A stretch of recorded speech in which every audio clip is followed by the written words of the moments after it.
Assalamualaikum warahmatullahi wabarakatuh.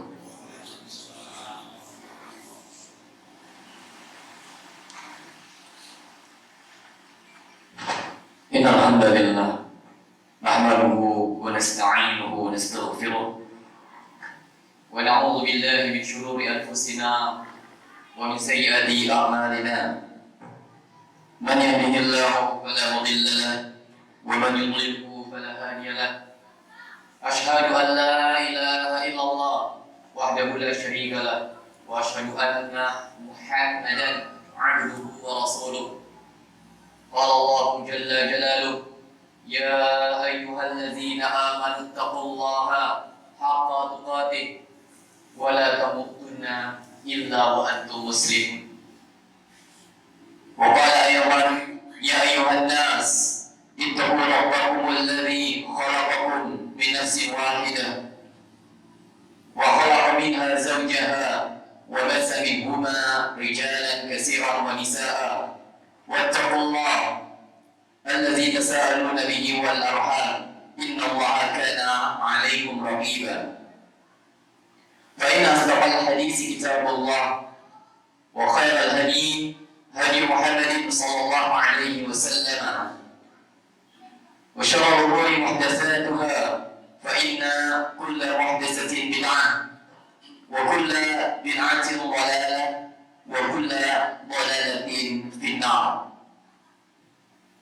Di dalam sebuah riwayat dari Abu Hurairah radhiyallahu ta'ala anhu, Nabi sallallahu alaihi wasallam bersabda, "Aktsaru ma yudkhilul jannata taqwallah wa husnul khuluq."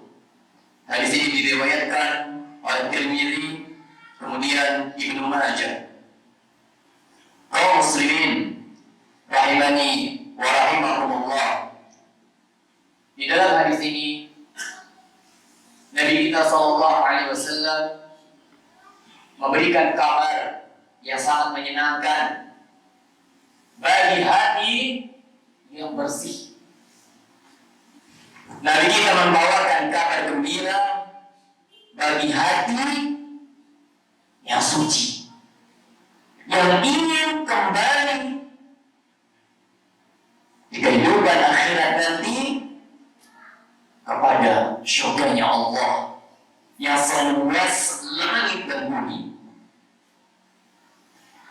Di dalam hadis ini Nabi sallallahu alaihi wasallam aktsaru ma yudkhilul jannata, yang paling banyak perkara yang paling banyak mengantarkan seseorang ke surga.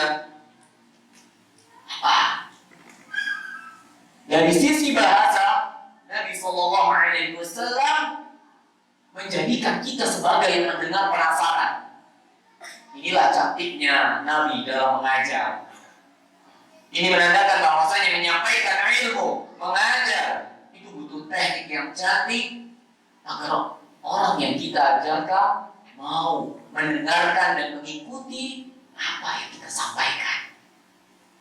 Di sini Nabi mengatakan aktsaru ma yudkhilul jannata, yang paling banyak bikin masuk ke surga. Apa? Nabi ingin membangun perhatian para sahabat yang ketika itu mendengarkan. Taqwallah, kata Nabi, bertakwa kepada Allah, wa husnul khuluq, dan akhlak yang baik. Inilah dua poin penting yang hari ini banyak dilupakan oleh sebagian kaum muslimin. Dua poin penting yang sering dinasihati oleh ustaz-ustaz, oleh dai-dai, dimanapun berada. Dua kata yang tidak pernah terlepas: takwa kepada Allah, kemudian akhlak yang baik. Kaum muslimin rahimani wa rahimakumullah, apa itu takwa? Takwa secara bahasa adalah al-wiqayah, menjaga. An taj'ala bainaka wa baina 'adzabillahi wiqayatan. menjadikan antara dirimu dan azab Allah pelindung. Amin. Itulah yang disebut sebagai takwa. Takwa itu akan menjadikan antara dirimu serta azab Allah, siksa Allah, tameng yang menghalangi. Sekecil apapun tameng itu, engkau harus usahakan agar kita terhindar dari azab Allah Subhanahu wa ta'ala. Berkata Umar bin Abdul Aziz mengatakan tentang takwa, laisa taqwa bisyiamin nahar wala biqiyamil lail wa tahdhiri fima baina dzalik. Takwa itu tidak sekedar engkau puasa di siang hari. Takwa itu tidak sekedar engkau menjalankan sholat malam, engkau tahajud. Wa-takhliqi bainahuma atau takhliqi fima baina dzalik, atau engkau mencampur adukan engkau sholat malam. Atau juga puasa di siang hari. Tidak hanya itu hai kaum muslimin. Takwa itu engkau meninggalkan apa yang Allah haramkan. Wa addaw mafaqallahu alaihi. Faman nuziqa ba'da dzalika khair fa huwa khairun ala khair. Takwa itu kau meninggalkan apa yang Allah haram dan kau laksanakan apa yang telah Allah wajibkan kepadamu. Dan barang siapa yang diberikan rezeki kebaikan oleh Allah Azza wa Jalla, itu merupakan kebaikan di atas kebaikan. Kaum muslimin rahimani wa rahimakumullah, kalimat takwa merupakan kalimat yang sederhana, tapi begitu berat untuk dilakukan oleh sebagian kita pada hari ini. Begitu banyak di antara kita yang dengan bermudah-mudahan menjadikan maksiat yang dijalankannya tanpa penuh rasa dosa. Padahal Nabi Sallallahu Alaihi Wasallam memerintahkan kita untuk bertakwa kepada Allah, untuk meninggalkan maksiat sekecil apapun, untuk melaksanakan perintah sekecil apapun. Nabi Sallallahu Alaihi Wasallam bersabda dalam hadis yang sahih diriwayatkan oleh Bukhari dan Muslim, "Ittaqullah walau bisyiqqi tamratin. Fa in lam tastati' fa bi kalimatin thayyibah."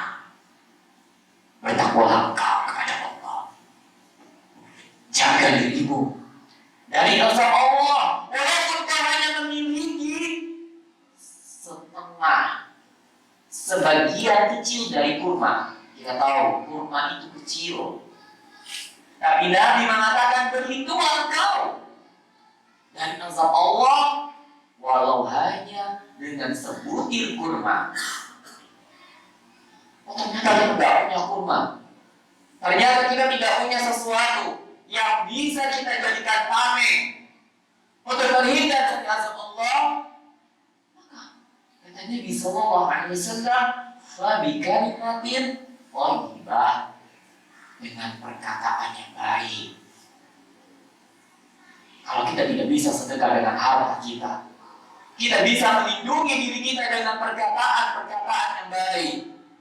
Inilah ajaran Islam, inilah sunnah Nabawi yang mengajarkan kita pada keharmonisan.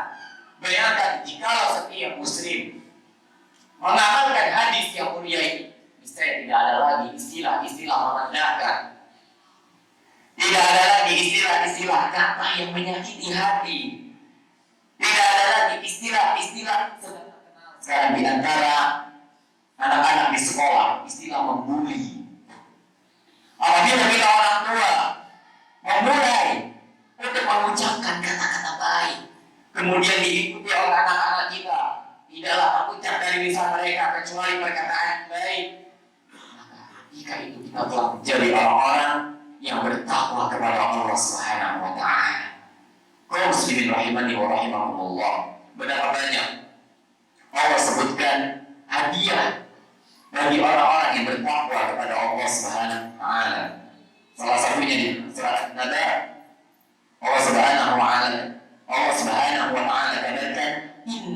muttaqina mafaza. Tidak cukup sampai di sana, hada'iq wa a'naba. Tidak cukup lagi. Wa kawa'iba asraba wa ka'san dihaba la yasma'una fiha lahwa wala kadzaba. Kata Allah Azza wa Jalla, yang bertakwa itu punya kemenangan. Apa kemenangannya? Masuk ke dalam surganya Allah. Jika cukup masuk, Allah kasih kenikmatan di dalamnya. Gelas-gelas yang penuh dengan khamar-khamar yang halal. Allah sediakan gadis-gadis cantik yang sebaya. Allah sediakan ketenangan, tidak mendengar kata-kata ataupun ucapan-ucapan yang mengganggu telinga dan hati-hati mereka. Ini yang pertama kaum muslimin. Maka hendaknya seorang muslim berusaha sekuat tenaga untuk menjaga ketakwaannya kepada Allah Subhanahu wa Ta'ala. Walau hanya dengan sebiji kurma. Mungkin selama ini kita menganggap remeh banyak kurma bertebaran apabila buka puasa bersama di masjid misalnya. Tapi itu azim di sisi Allah. Itu besar dalam agama kita. Sebesar biji kurma pun ada hitungannya. Apalagi sedekah mereka. Maka jangan pernah pelit untuk bersedekah. Jangan pernah pelit untuk bisa berbagi kepada orang lain. Jangan pernah berhenti untuk mengucapkan kata yang baik dan hindari lisan kita untuk menyakiti hati. Kaum muslimin rahimani wa rahimakumullah. Kemudian perkara yang kedua. Perkara yang kedua adalah akhlak baik. Kata Nabi, wa husnul khuluq. Akhlak baik. Yang hari ini diracuni oleh media-media sehingga akhlak baik itu menjadi hal yang sulit sekali didapatkan. Media sosial terutama telah menggerus akhlak-akhlak baik. Apalagi generasi-generasi anak-anak, generasi-generasi remaja yang begitu melihat sesuatu yang ada di YouTube, Instagram, Facebook, mereka langsung contoh mentah-mentah. Tergerus akhlak baik. Tergerus ucapan yang biasanya santun, sopan, hilang. Beberapa kejadian bahkan hari-hari ini mengagetkan. Beberapa sekolah muncul berita kemudian beberapa generasi masyarakat di antara kita muncul tawuran, muncul peperangan. Apa sebabnya? Hilangnya akhlak yang baik. Padahal Nabi ribuan tahun lalu sudah katakan, yang memasukkan kita ke surga itu akhlak baik. Tidak cukup engkau sholat malam, tidak cukup engkau berpuasa di siang hari, tapi lisanmu jahat. Tapi akhlaknya tercemar, keburukan. Akhlak baik itu wahai kaum muslimin bisa diusahakan. Akhlak yang baik itu bisa diperjuangkan insyaallah ta'ala selama kita mau. Ada seorang sahabat yang mulia radhiyallahu ta'ala anhu bernama Thabit bin Qais. Namanya Thabit bin Qais. Sahabat yang terkenal sebagai Jahirus Saut, orang yang suaranya lantang. Ini keturunan dari kakeknya. Kakeknya bernama Ibnu Qais, seorang penyair di zaman jahiliyah yang syairnya itu terkenal di sebuah pasar. Namanya Pasar Ukaz. Jadi ada pasar yang khusus untuk para penyair itu melemparkan syair-syair mereka. Nanti mereka diberikan uang. Thabit bin Qais terkenal sebagai orang apabila berbicara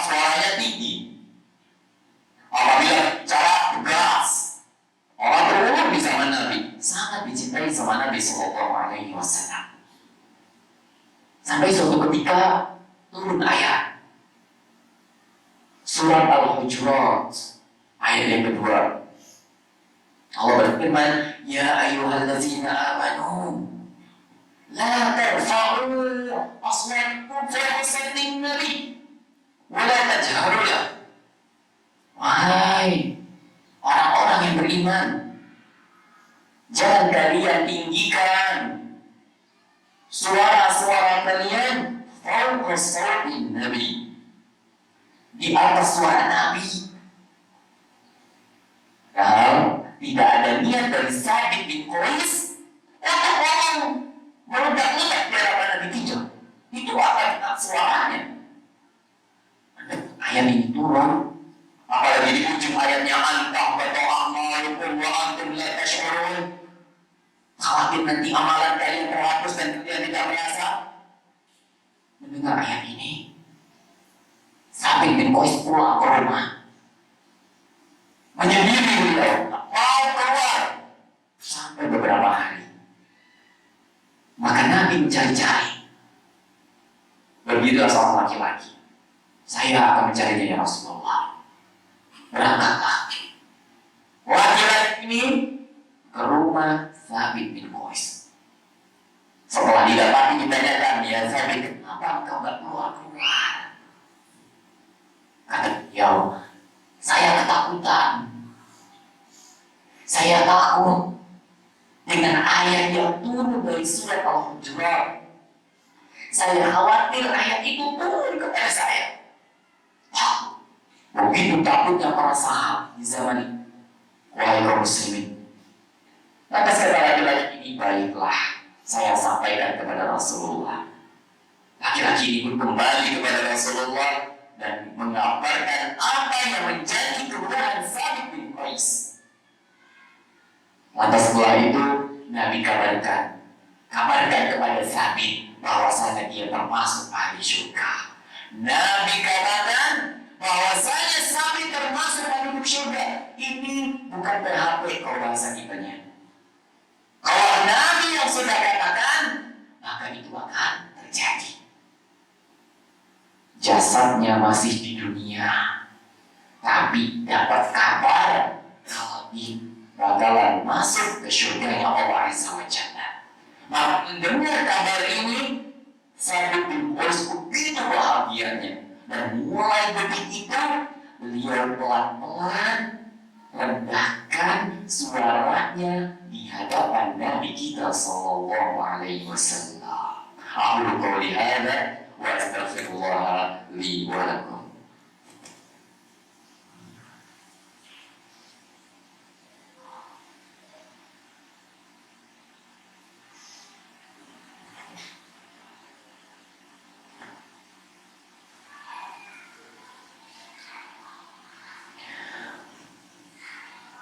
Alhamdulillah, hamdan katsiran thayyiban mubarakan fihi kama yuhibbu rabbuna wa yarda.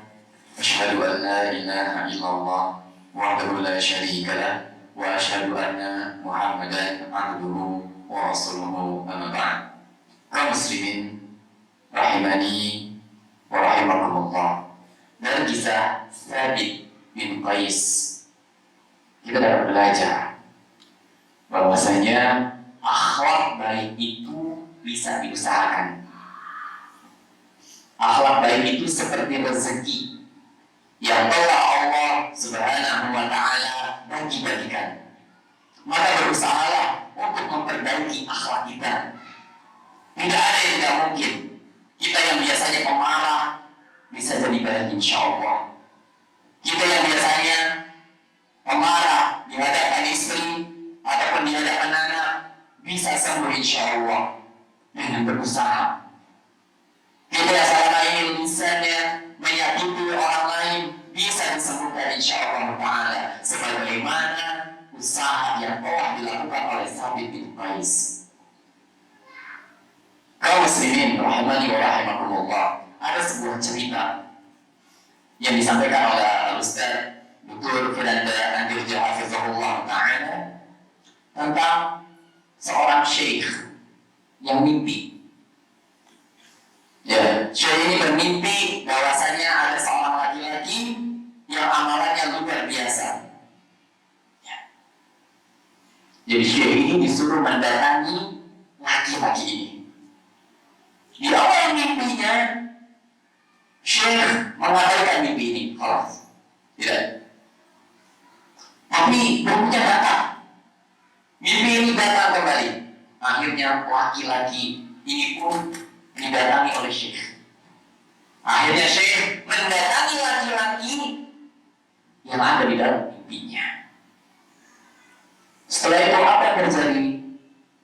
Dilihat amalannya biasa saja. Sholatnya biasa, sedekahnya biasa, puasanya biasa sebagaimana yang dilakukan. Lantas Syekh bertanya, amalan apa yang ada pada dirimu? Setelah didesak terus menerus, sang laki-laki mengatakan, baiklah, saya ceritakan. Saya menikahi seorang wanita. Setelah saya menikah, ternyata wanita ini hamil. Dan ketika itu saya hancur. Dan ketika itu saya tidak tahu harus seperti apa. Lantas sang istri meminta untuk menutupi aibnya. Sang istri meminta untuk ditutupi aibnya. Tutupilah aibku, tutupi aibmu di hari kiamat. Lantas perkataan ini terngiang-ngiang di hati sang suami. Setelah mendapatkan permintaan dari istrinya, maka jika dia berusaha untuk mempertahankan rumah tangganya dan tidak mengabarkan kepada siapapun tentang aib yang ada pada istrinya. Walaupun ulama berpendapat bahwasanya menikahi seorang wanita yang sedang hamil, pernikahannya tidak sah. Apa yang bisa diambil dari sini? Lihat, hati Allah yang suami yang dengan mudahnya membuka aib istri. Di awal pernikahan nangis, giliran ada permasalahan disebar kemana-mana, dibuka aib istrinya, dibuka aib suaminya. Waliyahzubillah. Padahal menutupi aib seorang muslim bagian dari pahala yang sangat-sangat baik. Bahkan yang lebih menyedihkan di hari ini wahai muslimin, berita tentang aib sangat menjadi berita yang laris, menjadi berita yang digoreng-goreng untuk dijadikan lembaran-lembaran uang. Maka seorang muslim tidak bersikap demikian. Seorang muslim ingin masuk syurganya Allah dengan hal sekecil apapun, dengan akhlak-akhlak yang baik. 3 sifat apabila ini melekat pada seorang muslim, maka dia termasuk orang yang berakhlak baik. Yang pertama, dia gemar membantu orang lain. Yang kedua, dia menampakkan senyuman di hadapan orang lain. Yang ketiga, tidak mengganggu orang lain sekecil apapun. Semoga Allah Subhanahu wa Ta'ala menjadikan kita orang-orang yang berusaha untuk bertakwa kepada Allah sekuat tenaga. Kita tidak perlu berbangga dengan amalan kita. Kita tidak perlu berbangga dan memamerkan apa yang telah kita lakukan. Kita tidak perlu bersuara tentang puasa yang kita lakukan, tentang salat yang kita lakukan, tentang ilmu, tentang kitab yang sudah kita baca. Tidak, sembunyikan.